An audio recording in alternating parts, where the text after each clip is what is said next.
Hello everyone, Albatross here. In this video, I'd like to introduce you to Palia, a cozy game akin to Harvest Moon or Stardew Valley, but with more of an MMO flair. I've been aware of this game for a long time, but have not followed it super closely until more recently, and I must say that I'm very happy that I gave it a try. In this video, we're going to talk about what the game is, why I think people should give it a try, and why I think it's a fun new take on a game genre that really does lend itself well to MMO mechanics. First things first, for the uninitiated, Palia and games like it are sandbox role-playing games where the player integrates themselves into a small town, exploring and life-skilling while getting to know the various townspeople. As a sandbox, though, these games are very much what the individual makes it. Do you want to be a foraging extraordinaire and just explore and gather what you find? Do you want to spend days alone on your farming plot and grow to your heart's content? Or maybe you want to do all the above and so much more. That is the beauty of these kinds of games, and on top of that, you're able to do it with your friends. This game is an MMO life-skiller's paradise with a wonderful array of things to do. Currently, the game sports 8 different skills you can level, which includes cooking, foraging, fishing, gardening, mining, hunting, bug catching, and furniture making, with room for plenty more down the line. A nice choice, in my opinion, with the game's design is that there's a good amount of variance in how the different skills feel, which gives you some much-needed variety in gameplay, while also having different skills play off each other in a satisfying way. This is also where the MMO side of things comes in, because you and your friends can share resources, which means that you can collaborate to attain goals. My personal favorite is cooking with friends because you get to make dishes and you all get the yield out of them, and you get to play a little mini plate-up game while you're doing it. The recipes also get quite complex as you get up there in levels, which can be a nice little learning curve. This game has been a wonderful break for the normally hardcore MMO experience and a wonderful trip down memory lane with the extreme levels of nostalgia I've been getting from playing Harvest Moon growing up. The level of relaxation this game can give you really is one of its biggest strengths. Even just wandering around and letting myself get immersed in the sound design and the music is such a chill experience. And with so much to uncover and find out in the world, the dopamine hits are a dime a dozen, really making you just want to keep collecting and searching for more. The art style is definitely a simple one, but very charming, and I've really come to enjoy it. Just beware the fish. They're always watching. I've actually become very surprised about how well the MMO influence on a game like this can really enhance the experience. Many of the game's design elements encourage camaraderie and positive interactions, which is very refreshing, especially for someone that's played a lot of Black Desert Online and New World.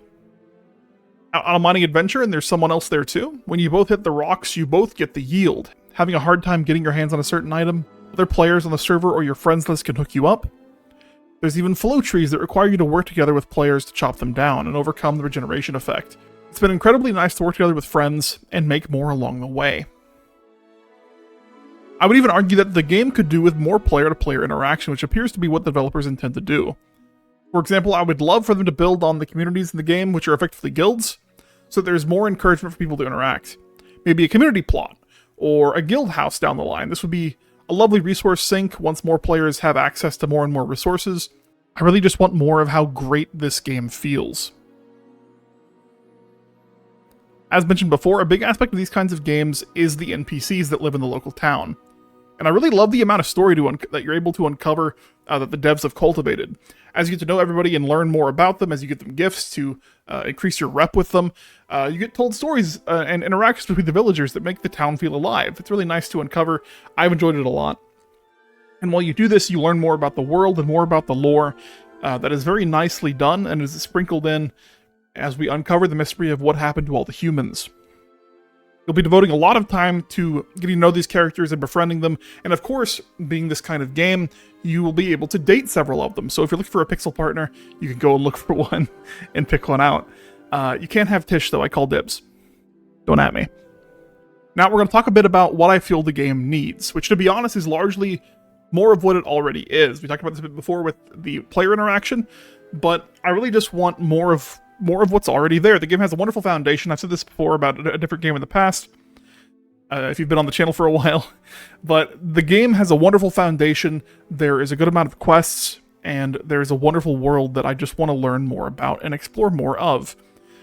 Many of the patches that we've had so far have had little things added at a time, and yesterday, at the time of recording this voiceover, we got our first major patch for the open beta, and they're already adding more quests, they're adding more things to look for, and I'm very, very excited to see what we get going forward. The developers are also very good at responding to problems in a timely manner.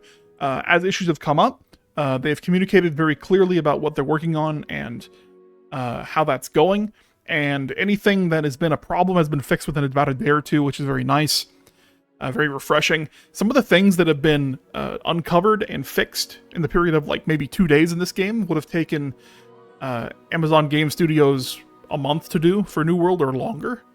So it's been very, very nice. I suppose one of the benefits to having a smaller scale game with a smaller scale dev team.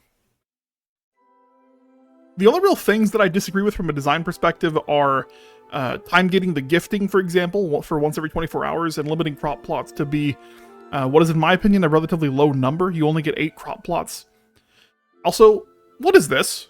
How are you going to give me 9 3x3 squares and then throw a 2x2 bush to mess it up and ruin my symmetry? It's actually unplayable.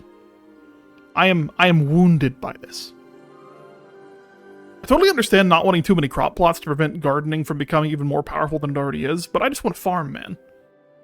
I would also like to see them change how the apple trees and other fruit trees that get added down the line work. If they want to limit how many I can grow, totally makes sense, I get that. But it'd make way more sense to me if they'd be separate from normal crops.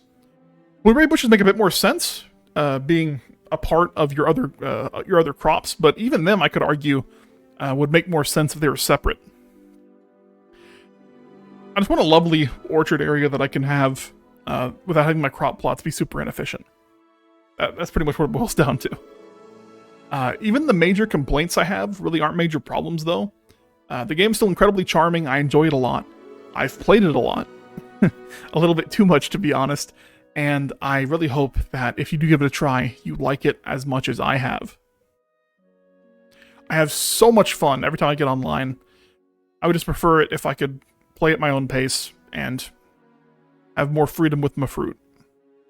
Even if you're on the fence about Palia, I strongly recommend giving it a go, as the game is free to play, and it's a wonderful, relaxing break from the more hardcore games like Tarkov, like BDO, and I would love to hear what your thoughts are on the game, and if you tried it all yourself.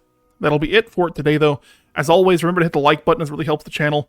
I'll be continuing to cover Palia going forward, so subscribe if you want to see more, and I will see you all next time.